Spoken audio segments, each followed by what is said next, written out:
మన రక్షకుడైన యేసుక్రీస్తు నామంలో అందరికీ వందనాలండి. ఈరోజు దేవుని మాటలు ఫిలిప్పీలకు రాసిన పత్రిక 4వ అధ్యాయం 4వ వచనం. ఎల్లప్పుడూ ప్రభువునందు ఆనందించుడి, మరలా చెప్పుదును ఆనందించుడి. ప్రియమైన దేవుని బిడ్డలారా, దేవుడు నీ నుండి కోరుకునేది ఆనందం. నువ్వెప్పుడూ ఆనందిస్తూ ఉండాలని దేవుడు కోరుకుంటున్నాడు.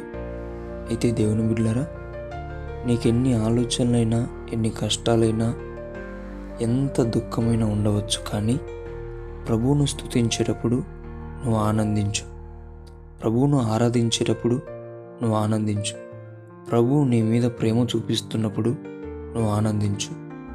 ప్రభువులో కష్టాలు వచ్చినప్పుడు నువ్వు ఆనందించు. ప్రభువునందు నీవు జీవిస్తూ సువార్త చేస్తున్నప్పుడు ప్రభువులో ఆనందించు. అప్పుడు నీ దుఃఖ దినములు సమాప్తమవుతాయి.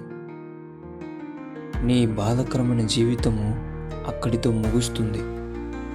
అందుకే దేవుని బిడ్డలారా, ఆయన అంటున్నాడు, ఎల్లప్పుడూ ప్రభువునందు ఆనందించుడి, మరలా చెప్పుదును ఆనందించుడి. దేవునిలో ఆనందించండి. సమస్తమును దేవుడు తొలగిస్తాడు. సమస్తమును దేవుడు నీకు అనుగ్రహిస్తాడు. నీ చింత యావత్తునంతా తొలగించి నీకు కావలసిన ఆరోగ్యం, నీకు కావలసిన బలం, నీకు కావలసిన అభిషేకం దేవుడు ఇచ్చేవాడై ఉంటున్నాడు. కాబట్టి ప్రభువులో ఆనందించు, సంతోషంగా జీవించు. దేవుడి మాటలు దీవించునుగాక. ప్రార్థిద్దాం.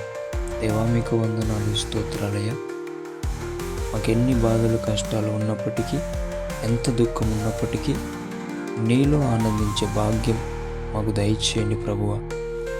నీలో మేము ఎల్లప్పుడూ ఆనందించి నీవు ఇచ్చేటువంటి గొప్ప ఆశీర్వాదం పొందుకునే బిడ్డలుగా, నీవు తొలగించేటువంటి మా దుఃఖ దినములను మేము పోగొట్టుకునే బిడ్డలుగా మమ్మల్ని నీవే సరిచేయమని, సహాయం చేయమని యేసు నామమున ప్రార్థిస్తున్నాం తండ్రి.